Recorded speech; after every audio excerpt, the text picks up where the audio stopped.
Iya, iya.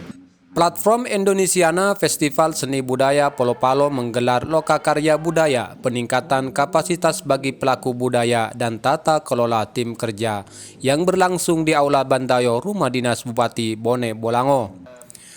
Lokakarya budaya peningkatan kapasitas bagi pelaku budaya dan tata kelola tim kerja dihadiri langsung Direktur Pembina Tenaga Lembaga Kebudayaan, Direktorat Jenderal Kebudayaan Kemendikbudristek RI Judi Bahyudin, diikuti para pejabat di lingkungan Dinas Pendidikan Kabupaten Bone Bolango, tim kerja, praktisi bidang seni, budayawan, dan para tokoh masyarakat.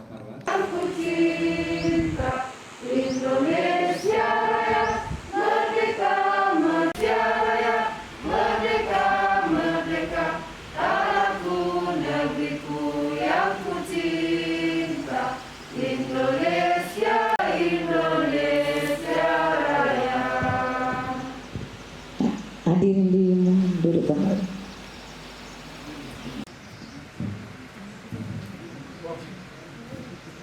Assalamualaikum warahmatullahi wabarakatuh. Mari kita sama-sama berdoa. Auzubillahi karyaannya sampai di biasa-biasa desain pakai baju biasa ya, apakah dikain dulu model-model dulu termasuk Makassar ada yang tujuh nada, ada boxwood khas Gorontalo, khas Makassar, ada nada-nada yang menjadi khas kita. Ini yang perlu kita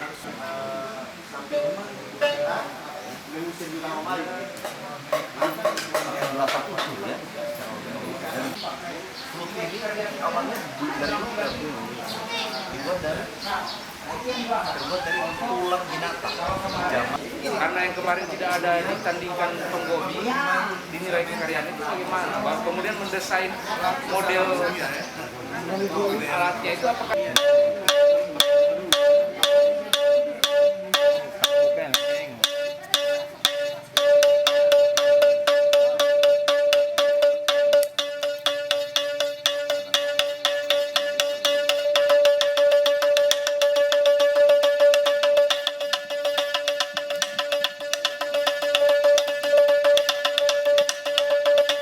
gitaris kayak begitu kan bisa bergaya lah. Langsung ke sini Pak, jangan banyak ngomong Pak, langsung ke sini saja Pak. Kompos Saya moderator sini Pak. atraktifnya. Jadi silakan yang muda-muda yang kalau pengen lihat silakan ke sini.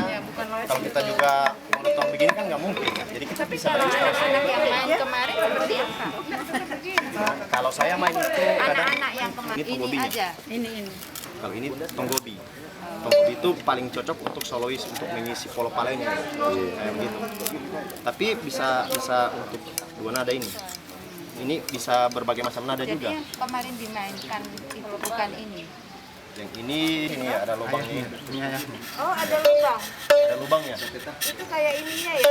Jadi kalau tadi saya berbicara teknik pembuatan, kalau dari segi produksi bunyi sebenarnya berbeda juga polo-polo. Nah, ini abang ini kalau ini fokus buatnya pembuatan tonggobi yang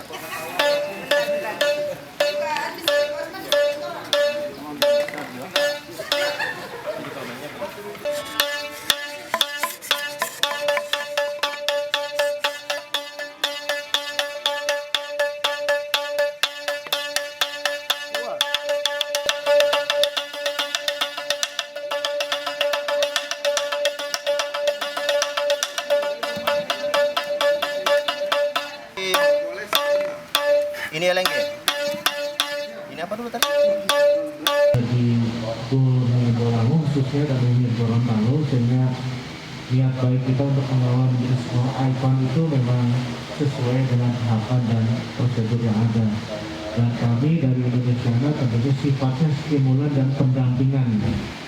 Jadi yang di depan sini Ibu Bapak sekalian sebagai pemilik dari warisan budaya Palo-Palo gitu. Jadi kami mendampinginya gitu, silakan.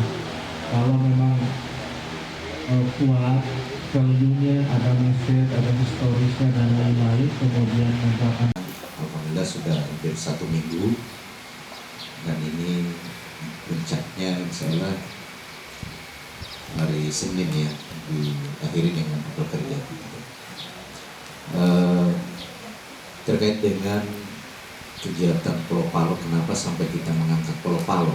Ya, sebenarnya Pulau Palo hari ini sudah menjadi ikon Gorontalo yang sudah mendunia sebenarnya. Hanya saja walaupun mendunia, tapi seharusnya lebih banyak ruang-ruang yang ditemukan di Gorontalo. Ini ruang-ruang kehadirannya itu masih sangat terbatas gitu.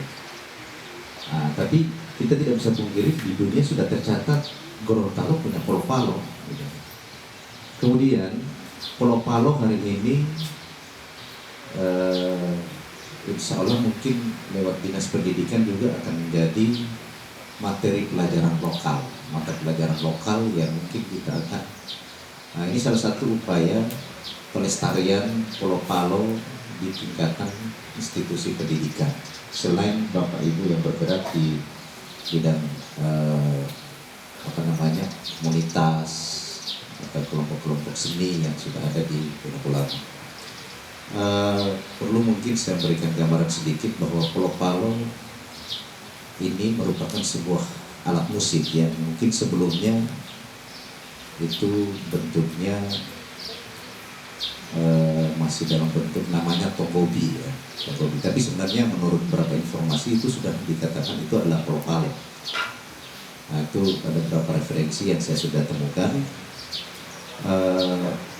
Dulunya memang belum bernada ya, belum bernada. Akan tetapi beberapa hasil diskusi katanya memiliki warna bunyi, 4 warna bunyi ke Pulau Palo. Nanti sebentar saya akan jelaskan. Tapi secara umum, secara organologi Pulau Palo itu menurut Hornbostel yang sudah membagi 5 kategori menurut sumber bunyinya alat musik itu ada idiofon, aerofon, kordofon, dan elektrofon. Jadi Pulau Palo itu masuk dalam kategori idiofon. Jadi idiofon itu adalah alat musik yang sumber bunyinya berasal dari getaran badan alat musik itu. Ya, jadi mengacu dari pengkategorian oleh Hornbostel itu ya kita sepakati bahwa Pulau Palo masuk ke dalam kategori itu. Kemudian menurut informasi yang saya temukan tadi itu terus diteliti oleh Ibu Rahmawati Ohri, itu tesisnya itu waktu mengambil program pengkajian musik di Institut Seni Indonesia Yogyakarta tahun 2014. Beliau sudah menemukan 4 warna bunyi Pulau Palo di situ. Pertama itu moelenggengo, dan ini sudah dibuktikan ke dalam bentuk pengukuran sen. Jadi moelenggengo itu setelah diukur dia memiliki sen 389 Hz. Ya, jadi sudah diukur wilayah range bunyinya itu menjadi 389. Kemudian Mobulongo itu 480 Hz. Nah, kemudian Modulo 2 itu 511 Hz. Dan terakhir Motoliongo itu 536. Nah, kalau kita sambungkan ke dalam konteks musik barat, jadi musik barat itu mulai dari nada C sampai C oktav itu sudah terukur semua. Misalnya C sedang itu 264 Hz. Kalau kita sandingkan dengan Pulau Palo yang ini dia melebihi dari nada C sebenarnya. Nah, tapi ini nanti kita harus melakukan studi lebih jauh lagi terkait ini. Kemudian lingkungan berkumpul seperti ini mungkin itu menandakan bahwa itulah kecintaan kita terhadap budaya. Tepuk tangan untuk kita semua.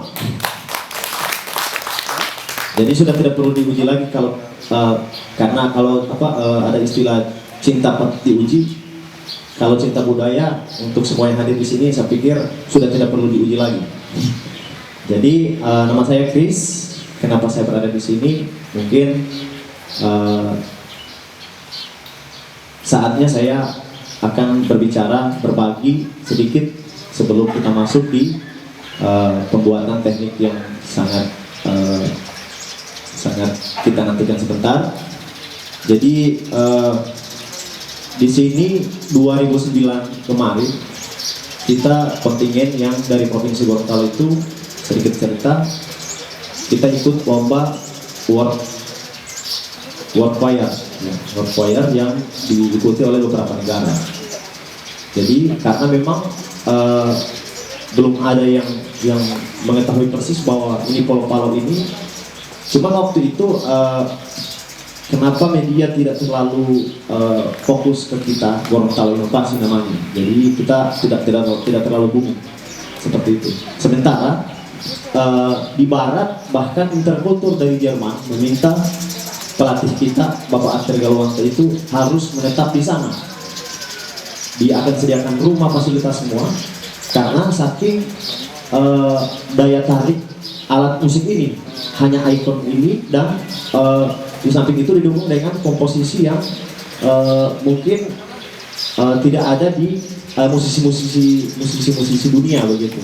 Jadi sangat menarik dari panitia Interkultur itu, sangat menarik, dan itu dibuktikan bahwa setiap kami ikut kompetisi baik nasional, internasional, pasti kita akan dapat medali. Dan kebetulan jawaban dari kenapa saya harus ada di sini, karena memang kebetulan waktu itu solois polo-palo Tonggobi itu saya kebetulan dipercayakan untuk membawakan itu. Nanti kalau ada yang ingin bagaimana pergerakan Tonggobi, mungkin ada yang ingin melihat, nanti saya akan praktekkan. Dan intinya kita sekarang fokus aja di bagaimana pembuatan polo-palo ini.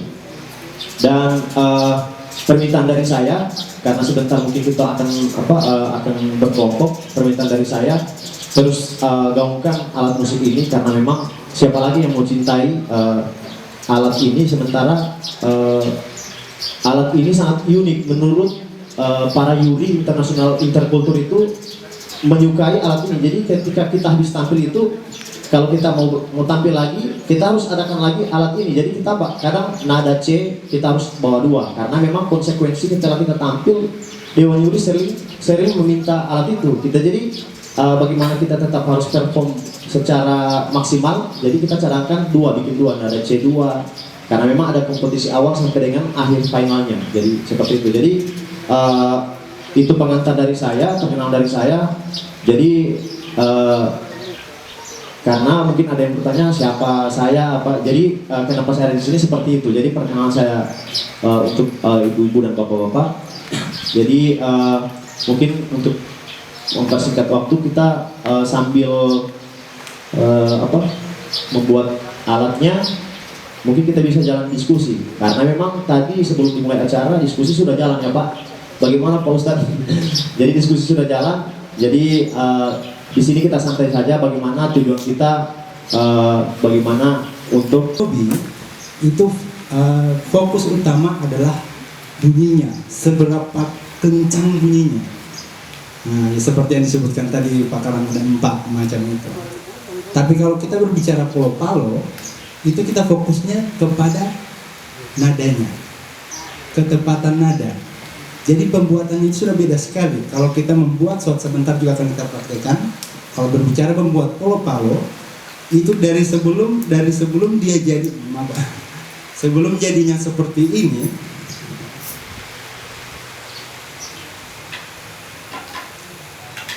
nah, sebelum dia dibentuk seperti ini, saya berbicara untuk yang pembuatan polo-palo ya Pak. Nah, sebelum dibentuk seperti ini, ukirannya seperti garpu tala, itu dalam bentuk seperti ini kita sudah harus ada stem nadanya. Jadi kita kejar duluan adalah pantatnya, maaf. Jadi bawahnya ini kita harus ketuk dulu, kita kasih cari nada yang tepat. Jadi contohnya begini.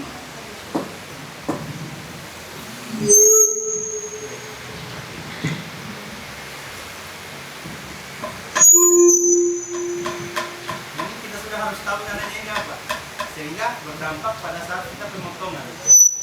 Jadi kalau ininya sudah lari, kalau kita kejar target contohnya untuk cari nada C.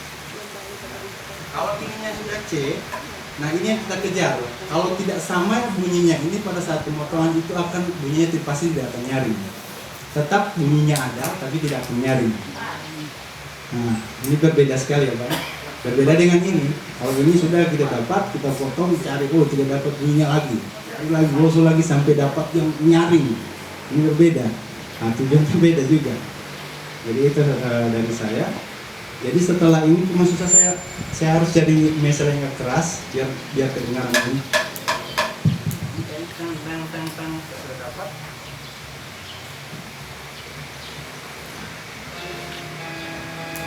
Dapat nadanya di G. Seperti itu.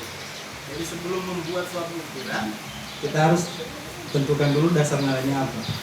Sehingga berpengaruh pada hasilnya nanti. Itu yang kita kejar. Karena kalau kita asal potong, nadanya di sini akan jauh berbeda, lari ke nada apapun. Sehingga itu jadi dasar patokan nada kita. Dari Bone Bolango, tim liputan melaporkan.